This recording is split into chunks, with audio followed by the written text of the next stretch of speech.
কাউকে ছোট দেখিয়ে কথা বলিও না। কোনো এবাদতি নামাজি মানুষ যদি নামাজের উপর অহংকার করে কোনো অন্য মানুষকে নামাজ না পড়ার কারণে অপমান করে, আল্লাহ তাআলা সেই নামাজের নামাজও ক্যান্সেল করে দিবেন। সুবহানাল্লাহ। রব বলে আমার বান্দা নামাজ পড়লো কি পড়লো না হিসাব আমি আনা নিব। আমার কোনো বান্দা ভালো করলো না খারাপ করলো মিসকাল আযাররা হিসাবটা আমি আহকামুল হাকিমিন আনা নিব। তুই কেন নিতে গেলি? তুই কেন জিজ্ঞেস করতে গেলি? তুই কেন অপমান করতে গেলি? আমি রব সেটা পছন্দ করি না।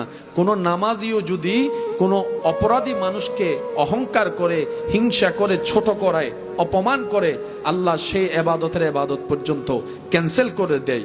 কারণ আল্লাহ পাক বলে কোনো বান্দা কোনো বান্দাকে কষ্ট দেওয়ার জন্য পাঠাই নেই।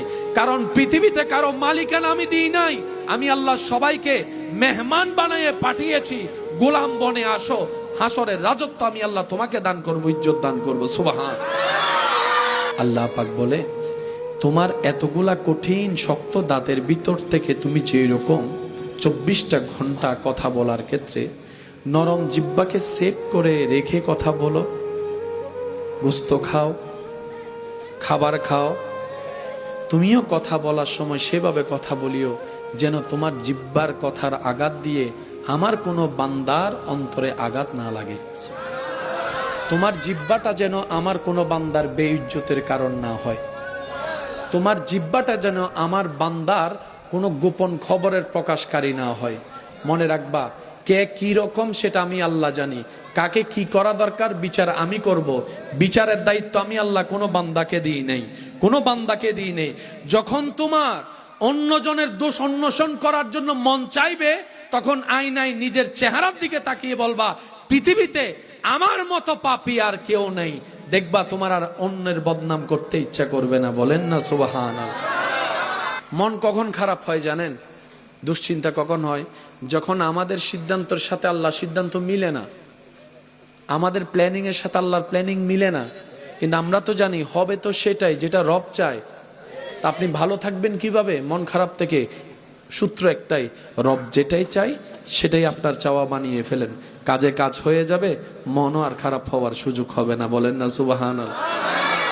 রব আপনার তকদিরে লিখে রেখেছেন সেই স্ত্রী যার বাড়ি হবে অমুক জায়গায়, আর আপনি এখানে একজনের ডিস্টার্ব করে করে পাগল করে ফেলতেছেন। আল্লাহ আপনার রিজিকের ব্যবস্থা রেখেছেন অমুক জায়গার দোকানে, আপনি আমি ভিসার জন্য পাগল হয়ে যাচ্ছি বাইরে। সেজন্য আমরা জানবো কিভাবে, বুঝবো কিভাবে? সেটা হচ্ছে রবের রহমতের উপর ছেড়ে দিতে হবে। আল্লাহ আমার জন্য যেটা ভালো হয় তুমি আমাকে সেটা দান করো, সেটা আসা পর্যন্ত আমাকে ধৈর্য ধারণ করার তৌফিক দান করো। আপনাকে যেতে হবে না, আপনার রবই আপনাকে সেই জায়গা পর্যন্ত পৌঁছাই দিবে যেখানে জন্য আপনার জন্য কল্যাণ বরাদ্দ করা হয়েছে। বলেন না সুবহানাল্লাহ। সত্যি করে বলেন, সবাই কি ব্যবসা করে সফল হতে পেরেছে? সবাই কি বিদেশ করে সফল হতে পেরেছে? সবাই কি চাকরি করে সফল হতে পেরেছে? না। আপনার কাজ কোথায় সেটাকে বের করতে হবে, আর সেটা জানে কে? আপনাকে খুঁজতে হবে। যখন আপনার রবের বরাদ্দটা আপনার সাথে খুঁজতে খুঁজতে খুঁজতে গিয়ে যখন গাঁটে গাঁট পড়বে, আপনার দিল আল্লাহ সেখানে বসাই দিবে। কখনো একবার ভেবে দেখেছেন আপনার থেকে জন্ম নেওয়া ছেলে মেয়ে যে আপনার কথা শুনে না? বাহিরের মানুষ শুনে না, মনকে বুঝ দিলাম সে তো বাহিরের সাথে আমাদের মিলে না, বুঝলাম সে আমাদের কেউই না। তাহলে প্রশ্ন তো থেকে যায়, ঘরের গুলার সাথেও তো মিলে না, অন্য রক্তের সাথেও আমাদের মিলে না, মানলাম অন্য রক্তের মানুষ, নিজের রক্তের সাথেও তো এক টেবিলে বসে ভাত খাইতে পারি না। আচ্ছা, একই রক্তের 10টা পরিবার, তাদের সাথে মিলে না, বুঝলাম। নিজের ঘরের মানুষের সাথেও তো মিলে না, বউয়ের সাথেও মিলে না, জামাইয়ের সাথেও মিলে না, স্বামীও মিলে না, স্ত্রী মিলে না, ছেলেও মিলে না, মেয়েও মিলে না। তো মিলটা কোথায়? একটু মনোযোগ। সংসার আমরাও করছি, আল্লাহ ওয়ালারাও সংসার করেছেন, করছেন। আমরা যেটাই ব্যর্থ, ওনারা সেটাই এমন সাকসেস হয়েছেন। আল্লাহ ওয়ালা নিজের পরিবারকে রেখে দিনের রাস্তায় বের হয়েছেন, অনেক মাস পরে আসার পরও দেখে ওনার স্ত্রী পরিবার যেভাবে রেখে গিয়েছেন সেভাবে নিরাপদে আছে। বলেন সুবহানাল্লাহ।